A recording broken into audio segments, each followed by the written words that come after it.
이재용 삼성전자 부회장을 소환 조사한 뒤에 돌려보낸 특검팀이 지금 영장 청구 여부를 놓고 고심하고 있습니다. 현재로서는 오늘보다는 내일 영장 청구 여부가 결정될 가능성이 크다고 하는데요.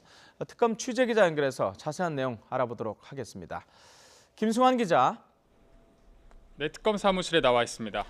예, 당초 잠시 뒤에 있을 2시 반 브리핑 때 이재용 부회장에 대해서 영장 청구 여부가 처음엔 나온다고 했다가 지금은 또 늦어진다 이런 분위기인데요. 언제쯤 결론이 날 것 같습니까?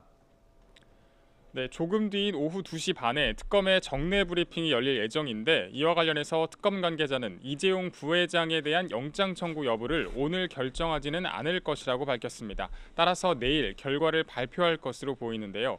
일각에서는 이미 영장 청구로 가닥을 잡고 법원에서 이 부회장 측과 치열한 법리 다툼에 앞서서 촘촘하게 법리를 구성하는 데 시간이 걸리는 것이 아니냐는 분석도 나오고 있습니다.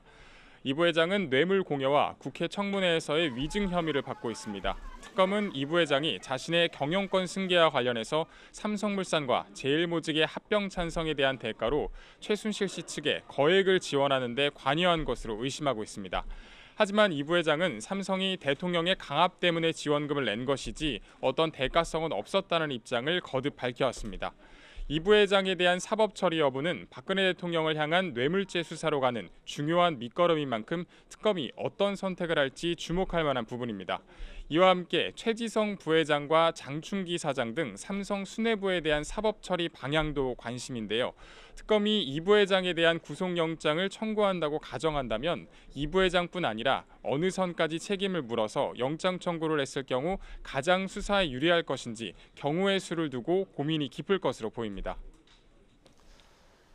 네, 김경숙 전 이대 학장 얘기로 좀 넘어가겠습니다. 결국 구속영장이 청구가 됐네요.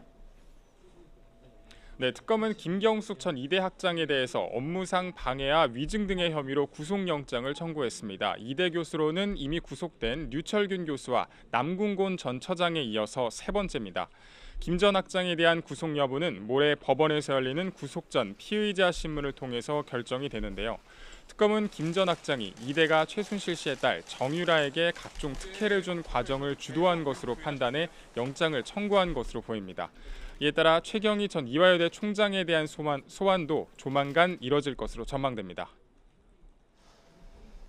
네, 그리고 어젯밤 상황을 보면 이른바 문화계 블랙리스트와 관련해서 박준우 전 정무수석이 조사를 받고 돌아갔는데 김기춘 전 비서실장 그리고 조윤선 장관이 다음 조사 대상인가요?